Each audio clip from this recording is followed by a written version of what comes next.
Back line of the end zone for a touchback.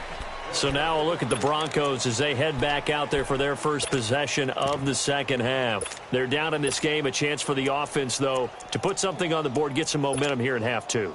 Try and get things kick-started for them. And you know at the half, they discussed how they were going to get that done. This is where scripting comes into play a lot of the time. How many plays do you script coming out of the second half? Most of the time in the first half, you're scripting 12 to 16. I think in the second half, you're really scripting more like 8 to 10. Kind of a starter or an opener, whatever terminology they use. Just something to get you off to a quick start. A run by Foreman to start the drive. And he will lose yardage and be backed up to the 24. That's going to go as a loss of a yard, and it'll be second down. Yeah, and that was a safety that came through and made the play. But there's no doubt in my mind, he hits like a linebacker. And we see a lot of that in today's NFL, don't we? And that time we do indeed. A big hit for a loss. After the loss to start out, here's 2nd and 11.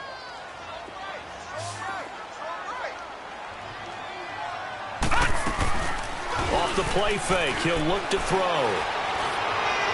And his throw is incomplete. I think he's a little trigger happy right there, and it turned into an ill-advised throw into their zone. Well, we know he has confidence. He'll throw it any place, anytime, anywhere. That time it fell incomplete.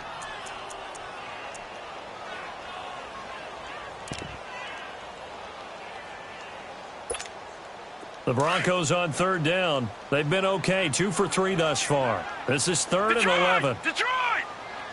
Now let's go! Blue 90! Blue 90! They're going to look to throw. Flush to his right. Now he'll let it go deep right side. That's going to be knocked away and incomplete. Certainly looked like they were getting ready to convert there on 3rd down, but what an effort to get his hand on that one, knock it away, and brings up a 4th down decision. He gets this one away, and boy, it's another boomer. This is brought in at the... Now a hit and a loose football. And they are going to set up shop at the 32-yard line. The dive unsuccessful. The big fella can't pick it up. From the 32 now, here's 1st and 10.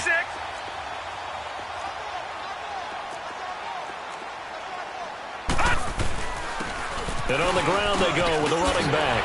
And he'll be a couple yards shy of the red zone here at the 22-yard line. Give him 10 yards on the pickup, and that'll bring up a 2nd and just about a few inches here. Again, it's Foreman. And they'll bring him down at the 18-yard line. It's a gain of 4 there, and it gives them a new set of downs. They were not fooling around at all, were they? 2nd and short, and they brought out that heavy package. Almost felt like the super heavy package against that defense, didn't it? Yeah, I don't think they expected that much beef up front, and it turned into an easy 1st down conversion. On any running play that's called, they're always hoping that it's going to break big and go the distance. But when you get a nice game like that, you're able to do so many things anyway. You can come back and run essentially the same play again, continue to move the ball on the ground, or you can decide to throw the ball now because usually you have the defense back on its heels. Now a handoff looking right. Looking for a cutback lane, but nothing there as he's met at the line of scrimmage. Tackled that time by Quentin Poling. I know the scouting report on him is that he doesn't possess the eye discipline to be an elite linebacker, and what that means is his ability to read, react, and make a play. But on that one, he looked like one of those guys. The Broncos on 3rd down. They've hit 2 for 4 thus far. This will be 3rd and 6.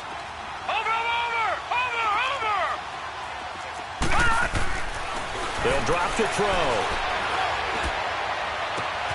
And this is caught for a Bronco touchdown.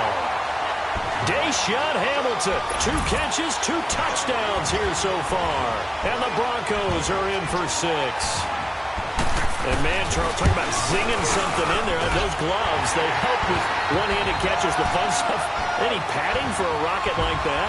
One would think so, but I'll guarantee you this, after that throw, his hands will hurt later, not right now in the moment. He's just feeling good about catching it. Yeah, a little stinger, but a touchdown. Fielded about a yard deep. And it's a pretty good return here as he'll get it up to the 29-yard line. And now out comes Houston. And for them, a touchdown their last go-around. Obviously, they'll be hoping to do that again. And when you start plotting for this drive, when you start thinking to yourself, okay, what are we going to do? You don't go away from what you did before because that worked, but you have to be prepared for wrinkles and counters because you know they'll make some adjustments. On 1st and 10, Watson.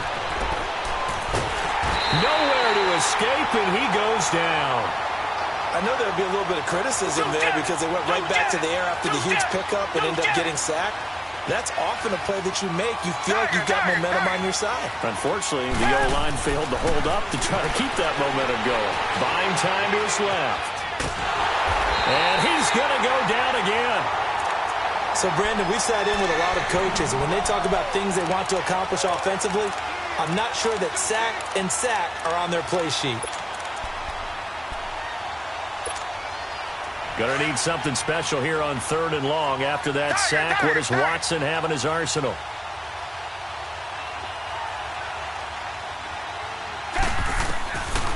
A shotgun snap for Watson.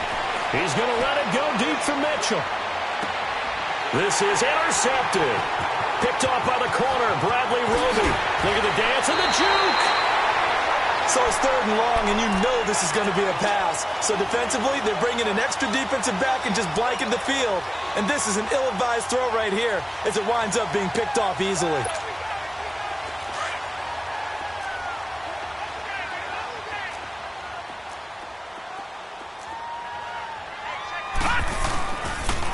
And they'll run it here.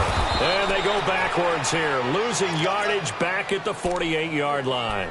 A loss of a full 3 yards, and now it's 2nd down. 3 down.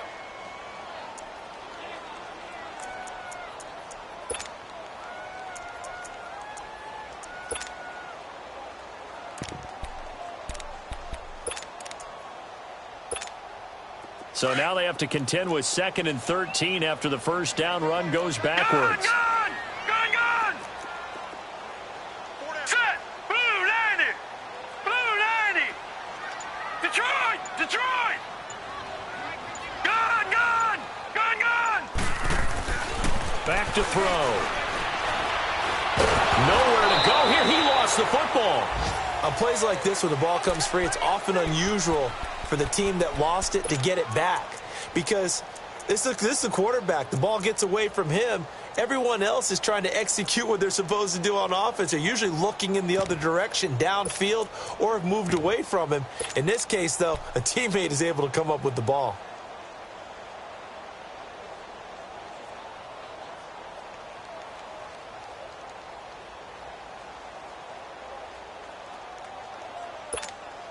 Need something from deep in the bag of tricks here after 1st and 2nd down went backwards. It's 3rd and very long. Check down. 81.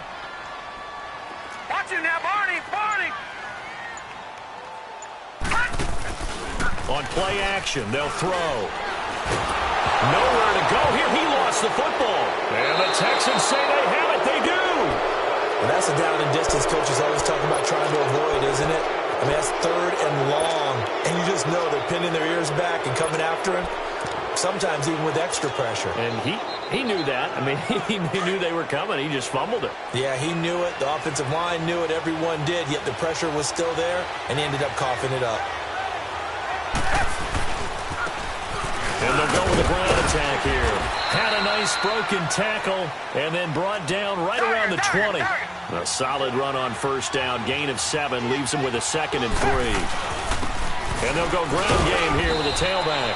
They'll get it inside the red zone, but only for a couple down to the 19. The good run on 1st down followed up by a not-so-good run on 2nd down. Now let's find out if they're going to stick with the run here on 3rd down. A lot of people would love to see some play action here. I say go with your best running play over your best blocker. Welcome back now to Denver. It's Texans football, but they trail here as we get started in the 4th quarter.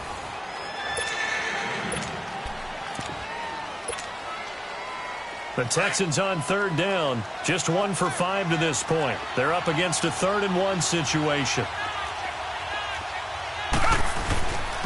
And they'll try the ground game here with the running back. he's brought down.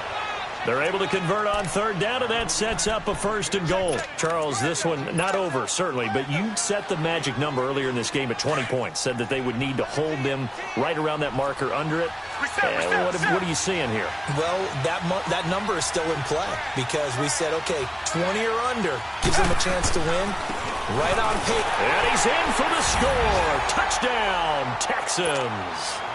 A great play there. His 10th touchdown of the season, 2nd of the game. And the Texans have taken the lead here in the 4th quarter. Sturgis for the extra point, and the decision to just kick the extra point winds up successful.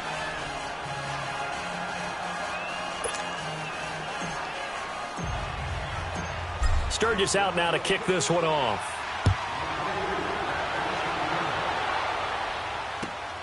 This is fielded at the goal line. And a pretty good return here. He'll be stopped just shy of the 25 at the 24-yard line. And Denver getting set to take the field. And they had the fumble last time that led to a touchdown. That's a no-no. We'll see what they do here this go-around. A big no-no. Put that in capital letters. Turning it over, the other team takes it down and scores. That can be a deflator for a football team. Now it's up to the offense to get back out on the field and pick things up. No, they're out there. We'll see if they can pick those things back up. They'll come out throwing here on 1st down. Escaping the pressure right. That'll be caught right side by Hamilton. And he'll get this one way up just shy of the 45-yard line. Great way to start the drive. 20 big ones in a 1st down. And he's certainly been a huge factor in this when he's got the 2 touchdowns to his credit. Now they look to him again. He picks up the 1st. Yeah, I can hear everyone saying, well, why don't you cover him, double him, triple him, do what you have to do. But sometimes they get locked into such a groove and such a connection, it doesn't matter how many guys are in his area. He certainly looks to be in that groove right now. He'll drop to throw. Flushed out right. Now he's going to throw deep right side. Got a man. It's caught at the 6-yard line. It's a big play there for the Broncos. And even 50 yards. And at this stage, down in the second half, looks like they just wanted to find a way to get it in the hands of their playmaker, and they did. I think you're exactly right. I don't think the coordinator's looking at his play sheet and trying to figure out which play will work well. He's trying to figure out how to get the ball to the playmaker that you just described.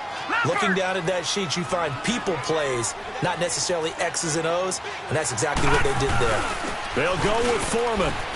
And he'll get in. Touchdown, Denver.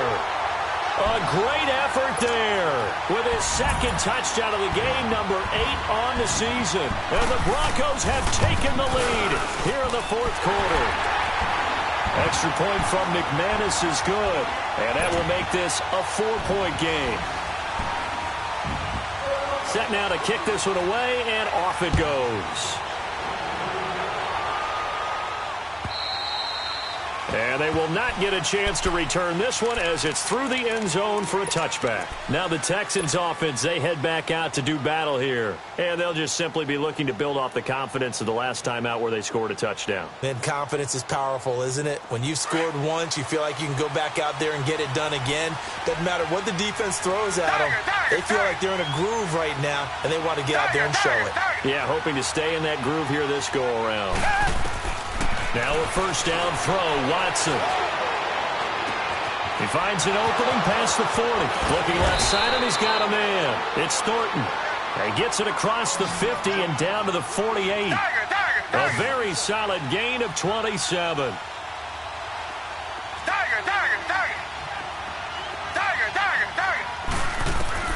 On 1st down, Watson steps away to his left. Now he's going to let it go deep left. This is caught inside the 15. And he takes this in the red zone all the way inside Denver's 15. They give him a gain of 37. Clock running, under 4 to play now as they come up on 1st and 10.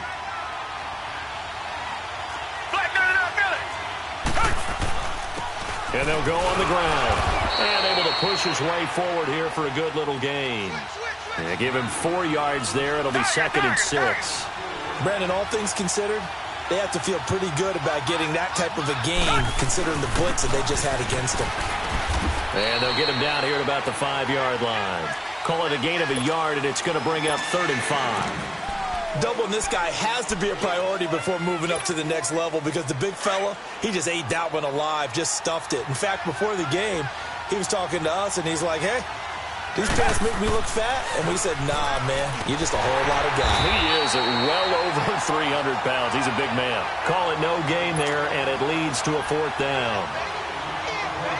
Okay, no score on that play, but this guy's been a touchdown machine all year long. You know they trust him with the football. 1 score down. Here we go. They're going to go for it here on 4th down.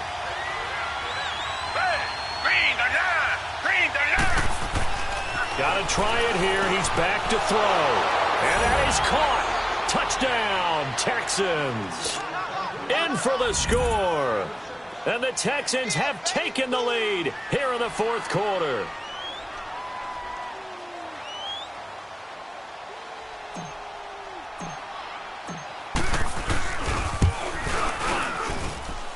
Sturgis adds the PAT, and the decision to just kick the extra point winds up successful.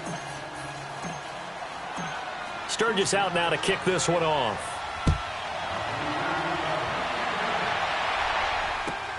Fielded about a yard deep.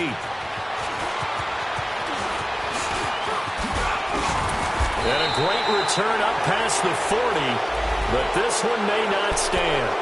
So that will push him back. And now we know why I have a little extra space to run, don't we? An illegal block in the back. That penalty will move them back.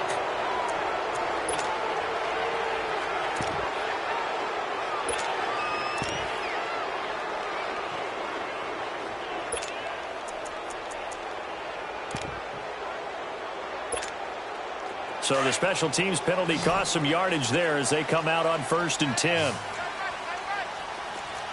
All right, here we go. Blue 90. Blue 90. All right, now, lucky 56. Lucky 56. Now on 1st down, he'll drop to throw it. Eluding the pressure right. And he'll find Sutton on the right side complete. 10 yards on the pickup there, and it'll be 2nd down. He was out there waving his arms, and when you got a quarterback out of the pocket looking for any help, I guess waving the arms is helpful. It certainly is, because you've got to get his attention, because now you're in scramble drill. So everyone's adjusting their routes, finding open space, and he found the right spot for the completion. And he's able to take this one up to the 35-yard line. 2 yards on the pickup there, but it's enough to give him a new set of downs.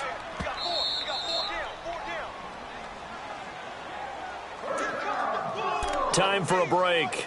We'll come back, see what transpires after this. We saw a number of good games earlier today. This one might top all of those. It's been a dandy as we come up on 1st and 10. They run again with Foreman. A Bronco 1st down there, 12 yards on the play. Short game, last 2 plays. Who do you think's excited about that? Absolutely. This defense, they're saying go right ahead with those.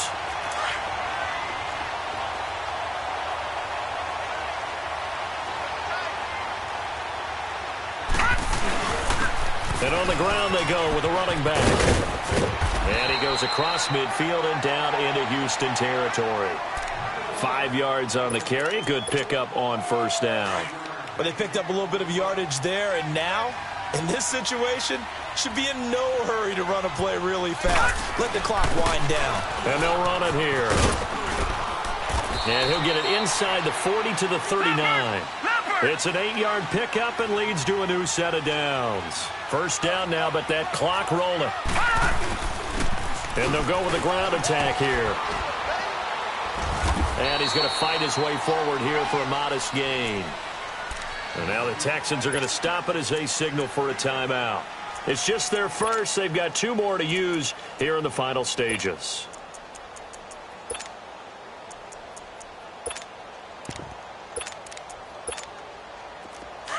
Leopard!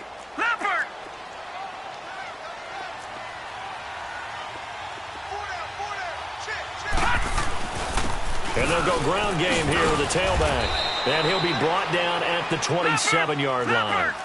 They get 6 on the pickup there as the drive will continue. First down now, but the clock continues to move. And they'll try the ground game here with the running back. And able to push his way forward here for a good little gain.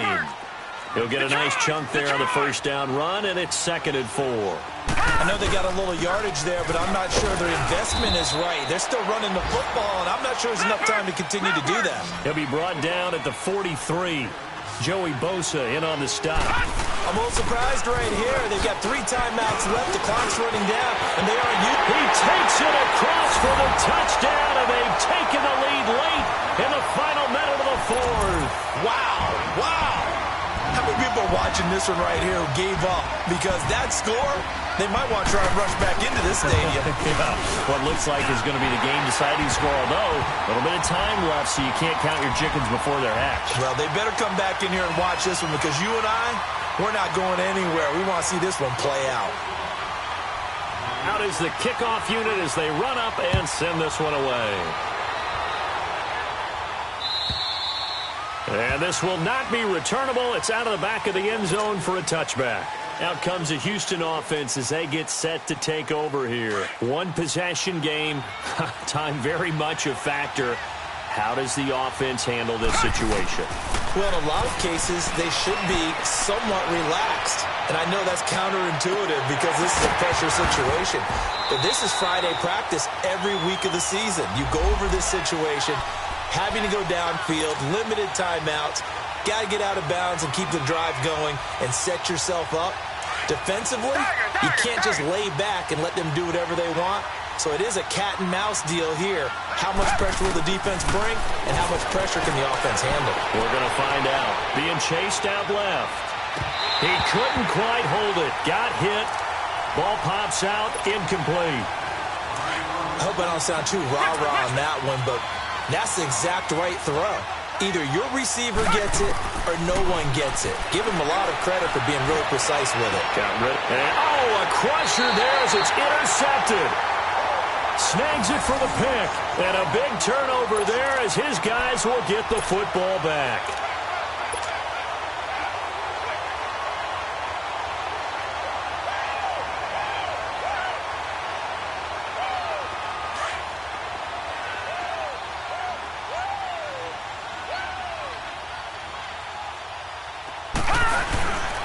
And they'll go on the ground.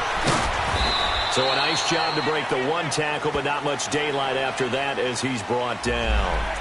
And that one was relatively easy to see. I noticed that from up here. Yeah, it doesn't take a whole lot, does it? Sometimes you get multiples. What I always love on these offsides is when each side points at the other. Hey, you did it. No, you did it.